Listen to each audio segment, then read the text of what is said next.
we have to protect that because we know you're not ready for all of that, but we also know you can't handle the truth because you're too young and it'll scare the absolute shit out of you. And who knows what trauma and doors that could open up. For the raw, unapologetic realities of reclaiming your life. Me too. So turn into the Takeover Unfiltered podcast hosted by, yours truly, Brianna Rooney, millionaire recruiter, and Taylor Bradley, the humble hustler. We're pulling back the curtain on our personal lives and sharing the ups, downs, and everything in between. From navigating relationships to juggling self-care routines, we are laying it all out on the table. You're welcome. We're all about taking control and making shit happen. So expect raw, candid talk, seasoned with some, of course, uncensored language. It's time to own your journey, embrace the chaos, and unleash your inner badass. So buckle up because we're about to take you on a wild ride to self-discovery and empowerment. But don't worry, we're still dishing out some valuable insights into the recruiting world. It's all about finding that balance between work and play, and we're here to show you how it's fucking done. You ready to kick some ass and rewrite the rule book? Grab your favorite drink, cozy up, and join us for some real talk you are not going to want to miss. Hey, Takeover Unfiltered. Taylor, shimmy, shimmy, shimmy, cocoa butt. What are you doing? How you doing? I say that same thing too. I'm doing good. How are you? I am awesome. So what the listeners didn't get to hear, and as a reminder, remember, we are not Talent Takeover Unfiltered. We definitely have talent leaders on here, but we are really taking it like way more than that because we go beyond our career. You're a wife. I was going to say, I'm not a wife. I'm a significant other. But, moms, professionals, friends, daughters, like all those things. And that stuff does bleed into work. So yeah, I'm really excited about all the different topics we've got brewing. So listeners, remember, we're getting a little racier here. So if you want some good goods, no matter what it is, please let us know. We have quite a list and so I'm excited. But what the listeners didn't hear before we recorded was this is a subject that definitely gives Taylor anxiety. Yeah. So I'm going to let you go for it. Parenting in a tech world. So the inspiration for this episode is, I think if you're any parent, it doesn't matter how old your kids are. I feel like it really doesn't. They could be 3, they could be 13. You're parenting in a tech world and you're having to deal with the TV apps, the iPads, the phones, all that shit. And so my kids are 10 and 6, soon to be 11 and 7. And this is very real in my life. And it's something I'm in Facebook groups. I'm in a Facebook group called Parenting in a Tech World. Because these kids are smart as shit. That's the other thing. They're smart. Like anything you think you know about tech, I guarantee you they're better at it. Unless you're obviously like an engineer, but or do something in tech for a living. But these kids, like there's apps to get around the safety apps that you put on phones, whatever. Like they can hack it, they can get around it. It's insane. But that group has given me a lot of insight. So what I really joined the group for was I had this fight going on with my family, my little immediate family. So my husband and I agreed that we wouldn't get our son a phone until he was 12.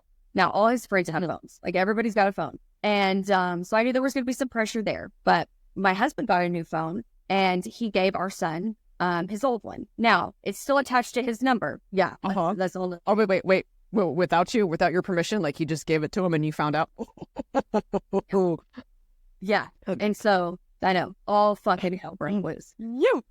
Yeah, no, it was bad. And, he gave him, so he didn't give him a new phone. He gave him his old one that's attached to his number. So if someone calls my husband, if I call my husband, it rings on that other phone. But what it was supposed to be for is to just FaceTime his friends. So they'll play Roblox together and they want to time a chat. So that's what it was supposed to be for. And I'm like, okay, well, I can accept that. And I kind of got over it. It was a fight, but I got over it. Well, then it evolved into not being just that. We were playing games on the phone. We're YouTubing on the phone. And I just lost it. I was like, absolutely not. I mean, I had a fit on everybody one day, this probably 2 weeks ago. And what really inspired the fit that I had was that I had been on that group and seeing these horror stories about parents, kids getting exposure to something something on YouTube. But what it really was this woman was speaking about how her 9-year-old son had been doing something on their computer or something on the phone. And he'd been on YouTube and porn popped up. Mm-hmm. And so, because now, was it his settings or was it his parents' computer? So there was no settings. So there was some settings that he got around somehow, some way to get on YouTube. And that's where I'm saying, like, these kids know if you're not a parent and like if you need some insight, I'm telling you, join this group because these parents have it all figured out. Like they're going through it. Like their kids have figured out a ways around it. So this is really just parents helping each other to figure this out and to navigate this world. That's what this woman was talking about, is like, now her son has been watching porn constantly. And it gives me chills to actually say it, like the gross chills, because she was like, he saw the worst of the worst at night. Like, think about the worst things that you could see now, having not had the sex talk with your kids because they're... Oh, yeah, they're 9. Oh, yeah, well, that's a whole other subject. Yeah. Yes. And so this poor woman was like, it's a thing now. And everybody, like so many women, and I was amazed at this, so many women chimed in and were like, something similar happened to me, something similar, this is what we did, therapy. Like, there were so many people that had experienced the same thing, and it had really rocked their kids' worlds. Like, some of them had, like the woman that I'm speaking about specifically that put up the post, she's like, he's absolutely addicted. Like, he's trying to find ways to look it up. All that's, it's very real, right? The stuff is very real. And then also just like some other women were talking about, well, their daughter saw this, their daughter saw that.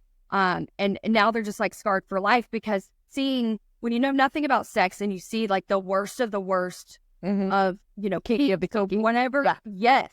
And it just scared them and like traumatized them. And I think it's things that were like, oh, that'll never happen to me, or that one. And it's like, that was my whole issue, was like, this can absolutely very real. It really happened to us, and it easily happened. There's ads, there's pop-ups. I even get on some of the word games that I play, some of these weird ads for like home makeover, or not home makeover, personal makeover, where this little cartoon character is like shaving her legs and shaving her armpits. And I'm like, and this is an ad on a word game. It's crazy to me, but it scared me. And I was like, okay, this is why. And that's the day that I lost it and flipped out and was like, this is what I'm talking about. And my husband, if you probably ask him, he thinks I'm an over researcher, an over analyzer. Like, I read a lot. I read the news a lot. Like, I definitely have developed paranoia because of things I've read, but I'm like, this is the world that we live in. So I don't think it's like unjustified paranoia. This is the reality of the world that we live in. And I'm trying to protect my kid. But yeah, I mean, parenting in a tech world, it's scary with the pressures to give your kids a phone, the YouTubes, the different ads, the security settings that you can put on anything. And there's ways to get around that. There's like a new app every day that helps them get around it. Plus they've got their little friends helping them get around it. And, the exposure that this has given kids to things that we weren't ready for as parents, as their individual parents very early on. Like, my son has a friend who has a phone who, his mom told me one day at the park, like, he knows what semen is. He knows what periods are. I'm like, he's 10. Why does he need to know all of that? It's such a weird. Yeah. And she's like, oh, he's known about it for years. And I'm just like, make it make sense, because I don't understand it. For me, anything my 10-year-old knows, my 6-year-old's going to know. Oh, 100%. Yeah, that's the problem. Yeah. It's all of it's the problem. Like, my 10-year-old doesn't need to know this. He doesn't need to know about all that. And if it's not things that he would have visibility or access to, which he wouldn't, he can't access it on our TV. He doesn't have a phone. There's no world in which he'll see this stuff. But because it's so accessible now to kids and, through technology, it's stuff that's very much on their radar at an early age. And then, they talk about it, now becomes something in my home that I have to address that I wasn't ready to. So yeah, that's why, I know this is a long tangent, but when you led the episode with, this gives me a bunch of anxiety, I wanted to give the listeners, like, here's the context of why the real anxiety. Yeah, the real of like, these are like weekly battles that I'm fighting, and how much tablet time do you give them, and how much TV time? And, I met a mom at the gym who, my boys and her boys, at the rec center that we went to, just clicked and we're hanging out. So I was chit-chatting with her, and she's like, I give my kids no tablet or technology during the week at the school year. In the summer, they get 1 hour a day of either TV or tech time. That's it, 1 hour a day. And I'm like, and that's extreme. I mean, and great, but it's like, think about the average of what they're getting. Like, that's really, really, really strict. So good for her. I know. Well, I was like, what do you do with them all day? Yeah. How do you entertain them all day? Because that's the thing that I feel like I struggle with, is I don't want to have to be your source of entertainment. Now, I think I've done a good job of having kids, like, trying to raise them in a way where they can entertain themselves. But even they can only do that for so long without their tablets and without the technology. They get bored. I'm bored, which is like a trigger word for me. But oh yeah, I tell my kids, only boring people get bored. Bye-bye. Yeah. Or I'll give you something to do. Hey, why don't you go do this chore? Actually, I need help with laundry. No, I'm fine. I'll go drop on the trampoline. Oh, how interesting. Yeah, you found something to do, didn't you? But yeah, and then the constantly comparing yourself. Like when that mom told me that, I was like, oh shit, I need to do better. I'm giving my kids way too much. There's the mom guilt again. Yeah, we were always just talking about that. If you guys haven't listened to the episode of Mom Brain moving into Work Brain, like definitely do that with Haley O'Neill. It was amazing.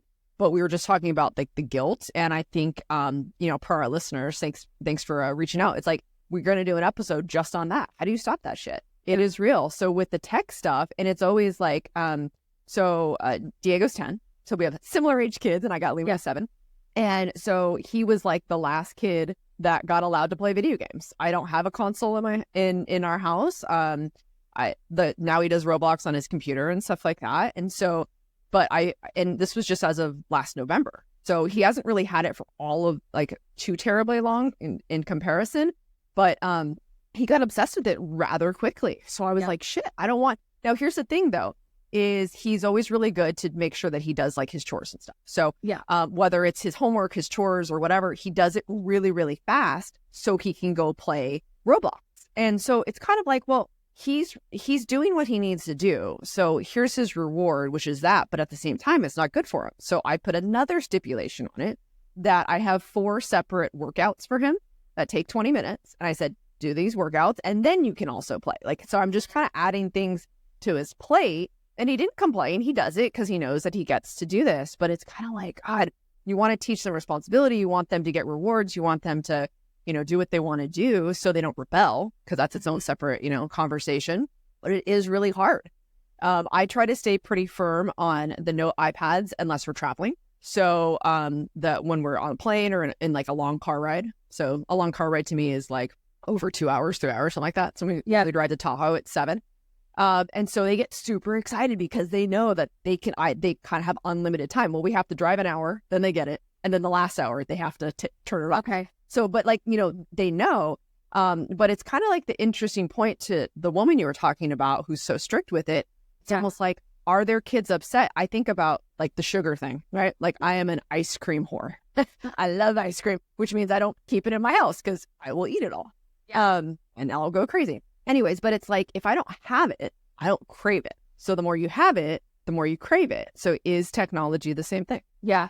I mean, and then like separately with that, this is another thing that we'll get like, and then you don't want them to feel isolated because totally and that's what me and that mom were talking about, of why she said, so like her husband even fought her on it, on giving them an hour. So we're both like, wow, that's really strict. But her husband even fought her on that, was like, you're spoiling them. And she only wanted less. Yeah. Oh shit. And he was like, I don't want them to feel isolated. She said, I don't want them to feel isolated because Roblox, it gives them something to talk about. And I was like, that's so true, because my boys and your boys, like her 2 boys, that's what they bonded on. They started talking about, they were playing next to each other. They made friends about Roblox. Exactly.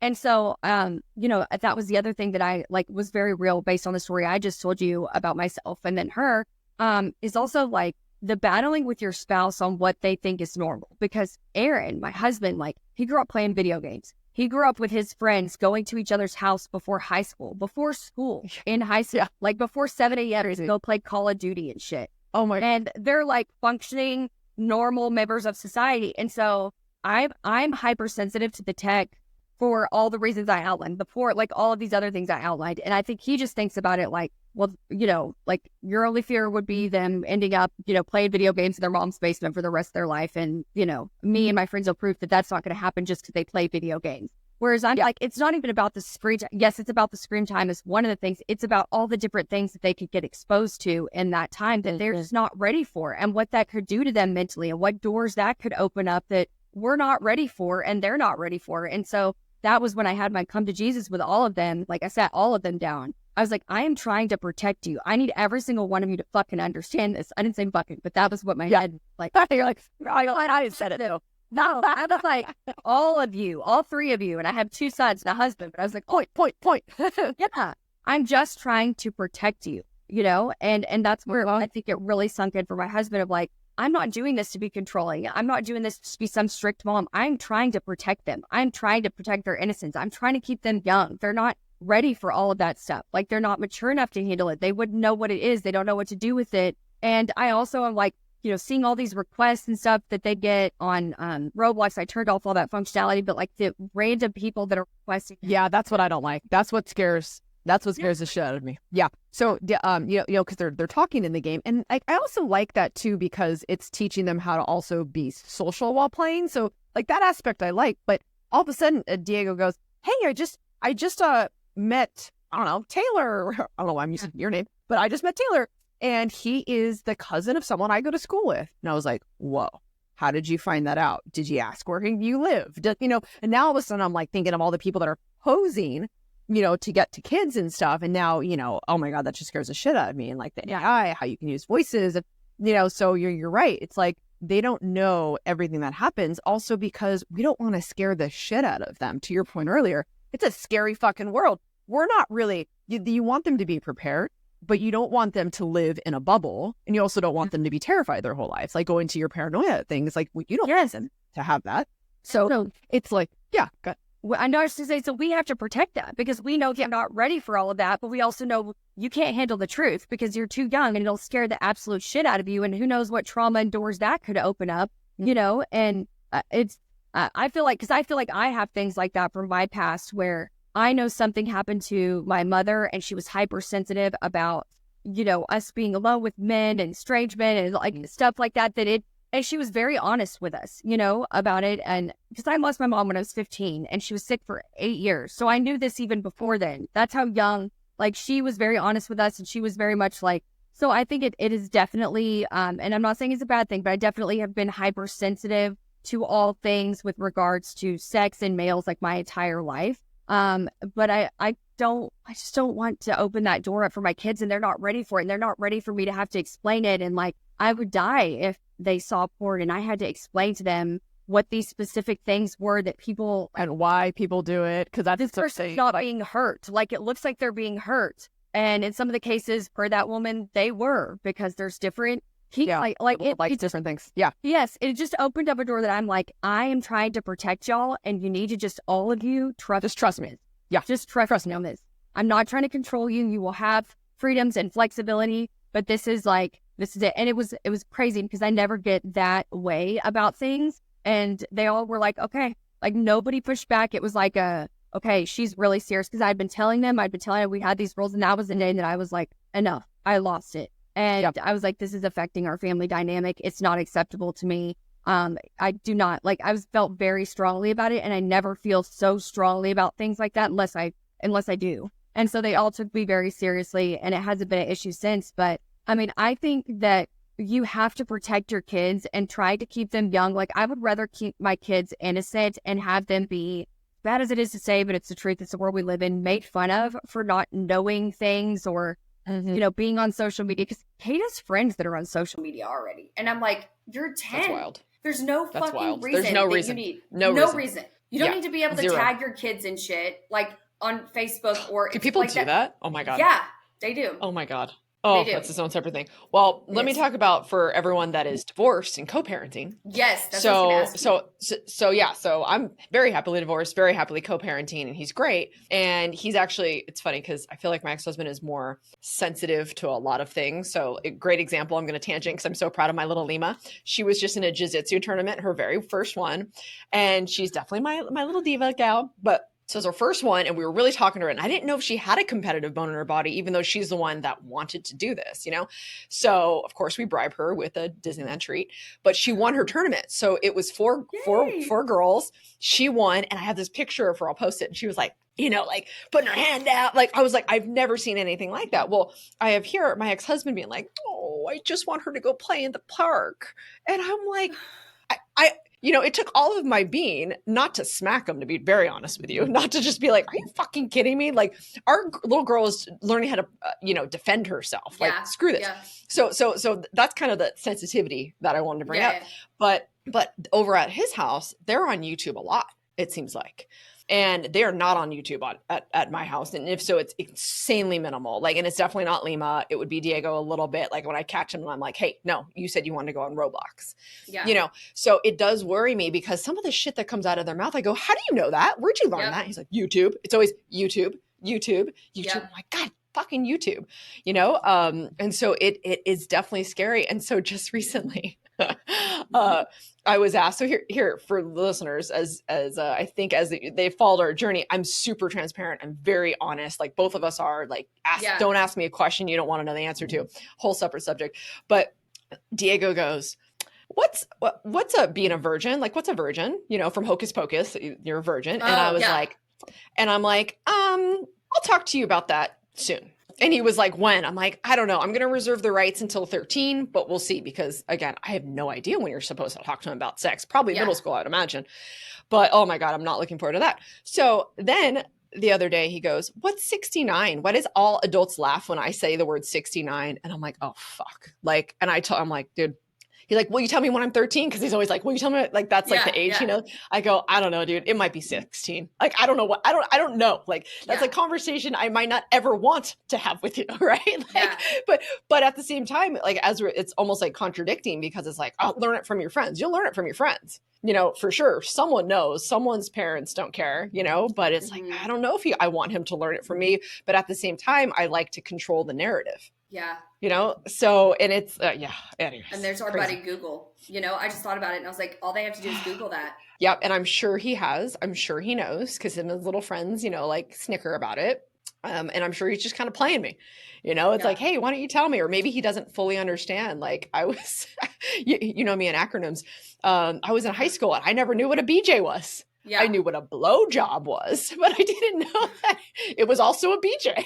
Yeah. And I remember being in high school and I think I was like a sophomore, maybe even a junior. And I was like, I felt so stupid that I'm like the only friend that does, or the only person, you know, I felt like in the universe that doesn't know what a BJ was. And I felt like so excluded and not in the cool crowd and stuff like that. And it's almost like, you know, it's way more common to homeschool now, especially after COVID, right? Yeah. But before you would think like, oh, a homeschool kid is like the weirdo. That's kind of like, that was like how I felt, even though I wasn't homeschooled. Right. But I felt like, oh, well, I'm out of the loop. Not cool. This is embarrassing, you know? Yeah. And you don't want your kids to go through that. But at the same time, to your point, it's like, man, I'd rather them feel that than be the one spreading the word.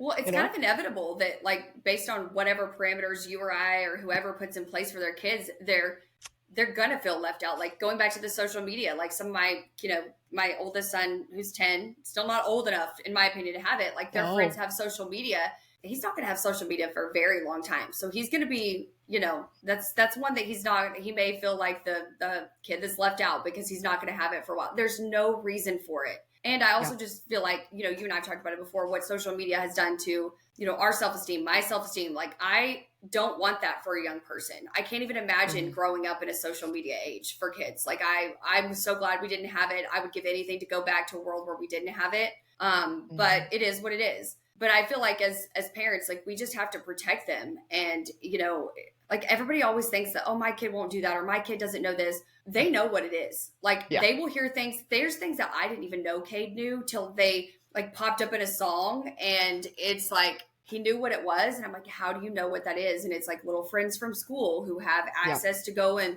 you know, look up whatever they want on their phones because their parents are like, you know, don't want them to rebel. So they're not trying to control, like they have a different perspective and, you know, good reasons for doing what they feel like, in theory, good reasons, I should say, for doing what they feel is the right thing to do for their kids. But I'm also like, kind of sucks because in you wanting your kids to grow up faster, you make everybody else's they're surrounded by grow up faster. And that kind of like pisses me off as a parent. It kind of like frustrates me because I'm like, what gives you the right? Because if your kid can't censor themselves to not go and tell anybody what it is that you're telling them, they're not old enough to know it. Oh, I like that. That could have been your broke to boss tip. Shit. It is the broke to boss tip. Well, that is like, shit. Yeah, they're not. Like if they can't censor themselves or keep it a secret or not say anything, like being trusted with this information and not go repeat it, then they shouldn't know it. They're too young to know it. Okay, so here's what I'm relating that to is so I'm a cusser, right? Again, I always go back to the data. There's lots of data that shows that if used in the right way, not to cuss just to fucking cuss, but to cuss with like reason and meanings and stuff like that. So like I've allowed my kids, hey, if you're, you know, something shitty in your world happened, because, you know, it always feels heavy for them, even though you're kind of like, oh, grand scheme of things, this is stupid. Like you're frustrated and you want to go scream, you know, some cuss words in your room, go ahead. I'm fine with that. Like I try to like let them have their emotions and not suppress them. I said, but the rule is if I hear that you are cussing at school, you are no longer allowed to cuss at home. Like, and that's it. You're going to get just as in trouble at home as you will at school. And so to your point, it's like, I've now trusted them where they both don't get in trouble. They're fine. They haven't been got cussing or any of those things, you know? So like, I feel comfortable. Okay, I can trust you with that. But it's like, you're right. Can you trust certain kids to not, hey, say this, say that? And you know what? And it's actually funny to them because they probably don't really know what it is. Yeah. It's just like, oh my God, they're touching their butt. Well, no, they don't really know what it is. You're exactly right. But also, like, I think that I don't know. I think about these parents that expose their kids to this stuff early. And I'm like, you're doing a disservice to all of us because, and my 10-year-old now knowing, my 6-year-old now knows. And if my 6-year-old goes to school and starts talking about this stuff, what are they going to think about me as a parent? You know, what conclusions are going to be drawn about me, even though, you know what I mean? It's like, it can set off a series of things that can cause a lot of issues for somebody. And the reality is like, oh, well, your 10-year-old, somebody will say your 10-year-old shouldn't repeat it to your 6-year-old. He's 10. He should know the information anyway. Yeah. You know, like there's a reason we don't expose him to certain things. There's a reason like my kids don't watch certain movies, even though they're movies that like I very much watched whenever I was growing up. Yeah. But it was kind of like over my head of like maybe these adults, like Drop Dead Fred. Love that movie. But I wouldn't let my kids watch it at this age because like there's shit that I'm going to have to explain to them that I don't need to explain it to you at this age, you know? And I just feel like that's just something as a parent, we just have to be really mindful. And it's very, very stressful to me because it can just take one incident, one thing happening, one rabbit hole, like that woman with her 9-year-old son, like one thing. And it has taken this woman and her son down a really dark path, like their entire family. And there were so many other people. I mean, there was like hundreds of comments in there. And I'm a person that reads the comments. And there were so many people that could relate to that and had that same story and experience. That's the scary part. Boy. It's scary because I'm like, this is how frequently this happens. This is how quickly it happens. Or go to sleepover at somebody's house and you're exposed to something. Not saying a creepy dad or anything you're exposed to, which also happens and is scary. But I'm saying like something on TV because maybe they have more loose technology role. Like there's something, and it's just things that we didn't have to worry about when we were growing up and you'd go spend the night at somebody's house. You didn't have to worry about, could they Google this or YouTube that? Yeah. So for me, and trust me, I'm scared of all of that stuff that we just mentioned. But for me, the thing that scares me the most is their mental health on, are they good enough? Because as we know on technology, what you touched on a little bit ago is like, it's all fake shit. It's fake. No one's having that great of a life. I mean, some people, right? But it's like, everyone knows, like there's this funny shirt that says, I'm way cooler on Facebook. Yeah. And like, I think of a couple of friends that I know they're real. And like I have someone be like, hey, asking about so-and-so, hey, are they doing this? They look really happy. And I'm like, wait, what? Because I'm not on social media, right? So I'm like, what do you mean? Like, what is she saying she's doing? And I was just like, nope, she's miserable. Yeah. So, you know, and I know, so my brother's 26 now. Sorry, brother, going to talk about you. But he went through some shit when he was in college because of social media. He was looking at like, oh, they're doing this, they're doing that. I'm not that cool. Yeah. You know, and he had the biggest confidence going into college, left college after a year with literally negative confidence. Yeah. And it was so sad to watch. And he's built himself back up, thank God. But it's like, it was a really scary time for us as a family. And obviously for him, right? You know, he might not actually have known how scared we were for him, but we were. And it was because of social media. And that's the shit that scares me the most, is to like, you know, think about what we're going through now with technology with you know, senior citizens, for example. And by the way, this doesn't just happen with senior citizens, but happens more often, that they're constantly getting tricked and swindled out of money because of AI posing as a voice, like posing as your voice, you know, calling your dad, you know? And so my family and I just had this conversation actually a couple days ago. They're like, hey, what's our safe word? So like, for example, if I have someone that calls me that sounds like my brother, I'm going to ask him what the safe word is. And if he doesn't know it, I'm going to assume that it's fake. And I'm just going to hang up. Yeah. Because the fear is you don't want to not help your family. Yeah. So, which by the way, no, I'm not going to say our safe word. I was like, wait, no, the whole point is to keep this in. No. Yeah. Don't no, I'm not tell going to. me. But I'm saying like all of that is also super scary to think about, like people, taking advantage, or even like someone saying, hey, I'm your mom, or hey, it's me, AI posing as my voice and like having them come outside, or, who even knows, like that's the shit that I would lose sleep over. But again, now I'm going to lose sleep over about the whole porn thing. So it's scary. So, thank you. So listeners would love like, hey, what have you put forward? What are you seeing? What are you hearing? What are you doing? Because it's absolutely an issue. Yeah. And I think this is going to be an ongoing conversation as things happen in my world or your world. And again, this stuff is so relatable. That's why I'm on that group. And I'll be honest, I have to mute the group every now and then for like 30 days because it gets to be really, and I'm in a lot of groups and I do a lot of research, and there's nothing else that makes me feel as heavy as this subject makes me feel, because it's everything we've talked about, the social media, the porn, that like, it just is all these different things that you're just like, when you're ready, you can have access to all of that, is what I tell my kids. Like, but you're not ready, and you just have to trust me, and you have to like trust that I'm looking out for you. And I think it's having that conversation with your kids, because everybody's going to get the pressure from their kids. So-and-so has this, so-and-so has that. Why can't I have this? Why can't I have that? And you want to be the cool parent. Yeah. Well, and then that's who pisses me off, is the cool moms, the cool parents. I'm like, you're the cool parents are the ones that are just like, don't want to be strict, want to give their kids anything and everything. Their best friends. And they're doing a disservice for the rest of us, in addition to a disservice for their kids, but they're doing a disservice to the rest of us. You know what I mean? Like, I think about all the time, I'm like, kids shouldn't be exposed to sex until they understand like what can STDs, that you could get somebody pregnant. Like, it blows my mind that you read about like 9-year-olds and 12-year-olds having sex. It makes me absolutely sick, because I'm like, they have no idea. They really don't understand and can't grasp what is going to happen to them that could change their life forever. And I feel like that's your job as a parent, to protect them from that. It doesn't matter how cool or uncool they look. Like, that's not what you give a shit about. They're not going to look cool if they're 12 and have a baby either, Like, shit. I think about that kind of stuff all the time, because it is very much our reality. It is not me just being extreme. And this is also what I told them, of like, the things that I am fearful of are real life things, because I read about them and I educate myself. It's not just paranoia. This is the world that we live in, and I'm just trying to protect you guys. And I think, luckily, no issues since then.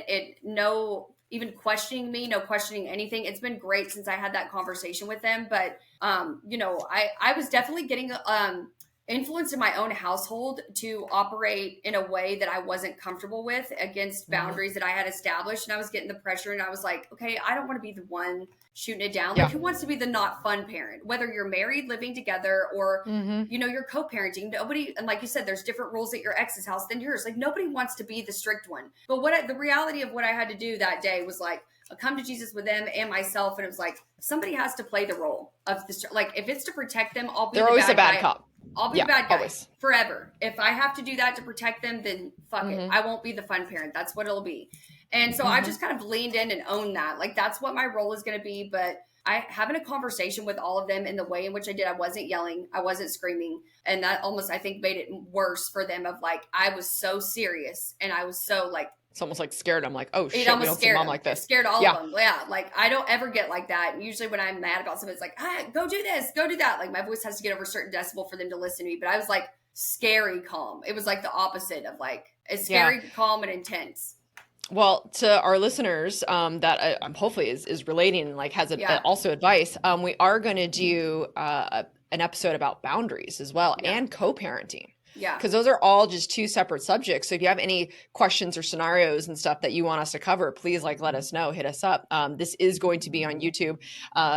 Another announcement that I forgot actually is that normally these are all on My Millionaire Recruiter YouTube. This actually, we're going to have our own YouTube channel, own separate thing, just so we can also let it rip a little bit more, and be real here. So this was great. I know we are way beyond time here. So thanks for hanging in with us. Hit him with the broke to bus. Yeah, I think it just goes back to what I said earlier and like did a whole rant on is, I think if your kids don't understand how to censor themselves, then they're too young for it, whatever that is. If they don't understand what it means or the implications of their actions, they're too young for it. And I think as a parent, you have to just think about what's worst case scenario. And I know that people don't like to think like that, you being one of them. Yeah, I was going to say that I'm one of them. What's worst case scenario? And if that scares the shit out of you, then I think you have your answer there of like what you need to do. If worst case scenario, because worst case scenario is happening every day in our world. And I would strongly recommend too, if anybody's interested, it's called Parenting in a Tech World. It's just a public group. You have to like, you know, fill out a thing saying you're not going to cuss anybody out in the group, basically, and then you get. Oh, I can imagine. Yeah, yeah, and then you get. We'll share this podcast in it. Well, Yeah, let's share the podcast in it for sure. Totally. And that would be really great because we'll get some comments there. And then, you know, like tech is really cool. I mean, I've been a tech recruiter for the last 16 years, right? And I've got to see some really cool stuff before it's actually out. But here's what I will tell everyone. What is not coming out is security and protection for our kids, not at the level that it needs to be. So it's like up to us to do this. What the main theme is, and most of my clients are around, are chatbots. AI. It's like there's nothing protecting. Like, what is going on? Like, how are we not there yet? So anyways, it's our battle. It's our fight. Yeah. And I think the other thing that if you don't open Pandora's box, you don't have to close it. So they can want to relate to their friends as much as they can about social media and phones and all of that stuff. But the reality is like, if you don't let them, and that's where we fucked up, is like dabbling and letting them have that experience with free willy-nilly with the phone. And then you have to undo it. So it's like, I would just just proceed with caution with whatever you give them access to, even just once. You're going to have to undo it. But whereas on the flip side of that, they don't know what they don't know. They don't know what they're missing. So, 100%. It's like, if I don't take that first bite of a Cheeto, I'm not going to eat my whole Cheeto bag, right? Exactly. On the elevator in Vegas, shoeless. All right. Thanks, y'all. We'll see you next week. Thanks, y'all. Hey, before you jump off, if you have enjoyed today's episode, we would love it if you could take a moment to rate us on your favorite podcast platform, because your ratings help other awesome listeners like you find us. It's quick, it's easy, and it really means the world to us. We have links to Apple Podcasts in the description. Just open it up on your phone and scroll down to the bottom and leave an awesome review.